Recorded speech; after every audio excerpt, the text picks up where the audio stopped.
मेरी गुजारिश है, सुन्नी दावत इस्लामी जैसी तहरीक आपके यहाँ अल्लाह के करम से मौजूद है, हमारे यहाँ मौजूद है। अपने घर के एक एक बच्चे को आलिम दीन हाफिज कुरान बनाइए, अल्लाह के लिए बनाइए, आपका घर महफूज हो जाएगा।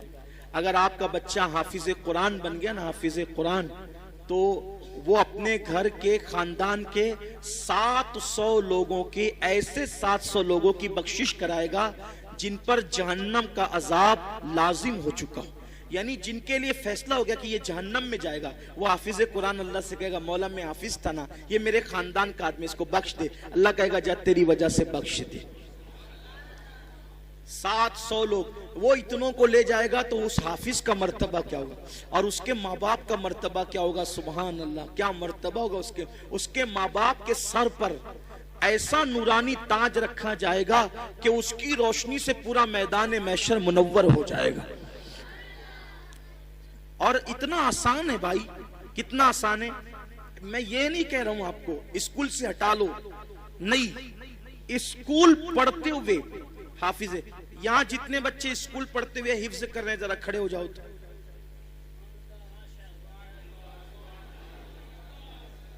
ये सब बच्चे स्कूल पढ़ पढ़ के हिफ्ज कर रहे हैं, और उसमें से 6 बच्चे इस साल हाफिज कुरान में, कितने, 5 बच्चे, माफ, जामिया पे 6 थे, यहाँ 5। वो कौन बच्चे, 5 बच्चे, आप बैठ जाओ, वो 5 कौन है जो इस साल हाफिज हुए यहां से, ये 5 बच्चे। बेटा तुम क्या पढ़ रहे हो अभी? 10वीं पढ़ रहे हैं, क्या नाम बेटे? अकील अहमद। तुम क्या पढ़ रहे हो बेटा? कॉलेज में क्या कर रहे हो? हैं? ये सीए बन रहे हैं और हाफिज कुरान हो चुके हैं। तुम क्या कर रहे हो बेटा? हैं? स्कूल पढ़ चुके हैं। कौन से, कहां तक पढ़े हो? 10वीं तक पढ़कर इन्होंने कुरान हिफ्ज किया। तुम बेटा? ये 11वीं 8वीं, हमारे साथी हैं, पुराने साथी अब्दुल रशीद भाई, ये उनका बेटा है मोहम्मद रिजवान। हाँ, मैं भी सोच रहा था वहां बैठे बैठे, ये आखिरी में इन्होंने ही पढ़ा ना, पूरा हिफ्ज हो गया इनका मुकम्मल। मैंने सोचा इसके बाप का निकाह ही मैंने पढ़ाया था, अब ये इतना बड़ा हो गया कि इसका निकाह ही पढ़ाने का वक्त आ गया। अल्लाह ताला ने मुझे भी कितनी उम्र अता फरमाई, इसके बाप का निकाह ही पढ़ाओ, इसका ही पढ़ाऊंगा इंशाल्लाह, इसके बेटे का भी पढ़ाऊंगा। क्या नाम है बेटा तुम क्या कर रहे हो? हैं? 11वीं ये भी पढ़ रहे हैं आर्ट्स में, और ये हाफिज कुरान। ये 5 बच्चे यही, स्कूल नहीं छोड़ना, स्कूल पढ़ते हुए दीन दुनिया दोनों साथ साथ बैठो। ये मैंने इसी मिंबर पे बैठकर खत्म कुरान के वक्त एक बात कही थी कि हम वो दौर चाहते हैं कि जो तरावी पढ़ाने वाला हो वो डॉक्टर हो, टीचर हो, वकील हो, इंजीनियर हो। इंशाल्लाह ये मंजर आप चंद सालों के अंदर अंदर देखेंगे। आपका ताउन चाहिए, आपकी मदद चाहिए। मदद और ताउन में ये नहीं कह रहा हूं कि चंदा देकर करो, चंदा देना हो दो, मत देना हो मत दो, चंदे की कोई बात नहीं है।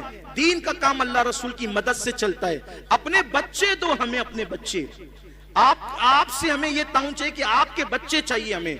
और जैसे आप स्कूल के लिए अपने बच्चों को तंबी कर करके भेजते हैं, वैसे मदरसे में भेजिए यहाँ। और रिपोर्ट, मुफ्ती साहब ने कहा ना, हर महीना रिपोर्ट जा रही है, मेहनत हो रही है।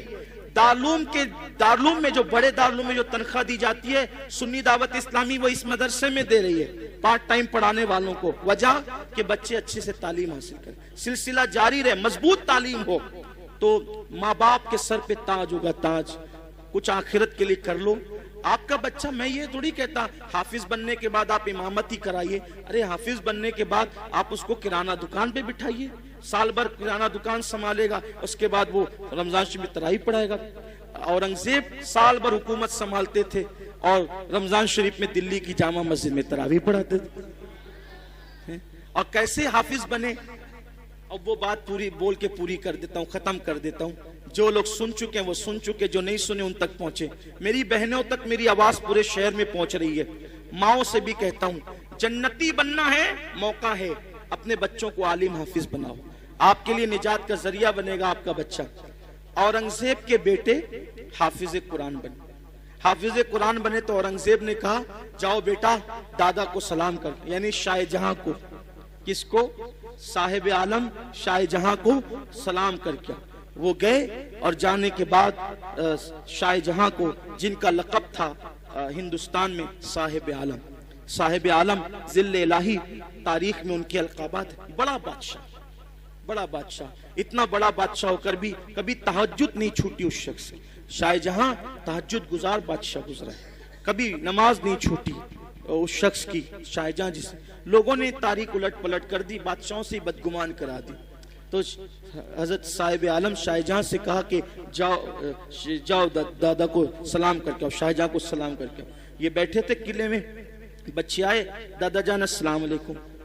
हाँ बेटा सलाम, ईद है आज। नहीं दादा ईद नहीं है, लेकिन ईद से बड़ा दिन है। कहा क्या ईद से बड़ा दिन? तो कहा कि आज हम दोनों भाइयों का कुरान खत्म हो गया, हमने हिफ्ज कर लिया। कहा चलो भागो यहाँ से। और दादाजी हिफ्ज किया ना? कहा हाँ इसीलिए भगा रहा हूँ। कहा क्यों? इसमें तो बेटा तेरे बाप का फायदा है, हमारा क्या फायदा है? तेरे बाप के सर पे जन्नत का ताज सजेगा ना।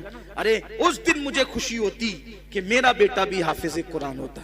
बच्चे गए, अब्बा दादा ऐसा ऐसा कह रहे थे। कहा बेटा तेरे दादा को जाके कह दे कि बाबा के सर पे भी इंशाल्लाह ताज होगा, मैं भी आज से हाफिज कुरान बनूंगा। और हुकूमत संभालते हुए सिर्फ 6 महीने में औरंगजेब ने कुरान शरीफ याद कर लिया।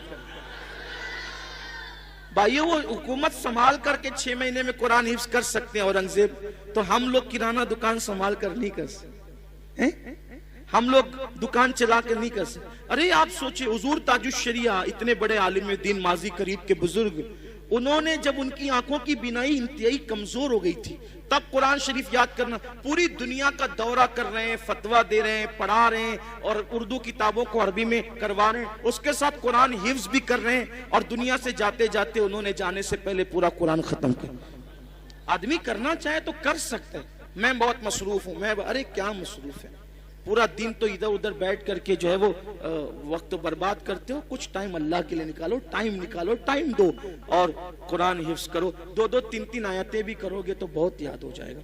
दुआ करें अल्लाह मुझे भी तौफीक दे और आपको भी तौफीक दे कि हम कुरान शरीफ से अपने रिश्ते को मजबूत करें।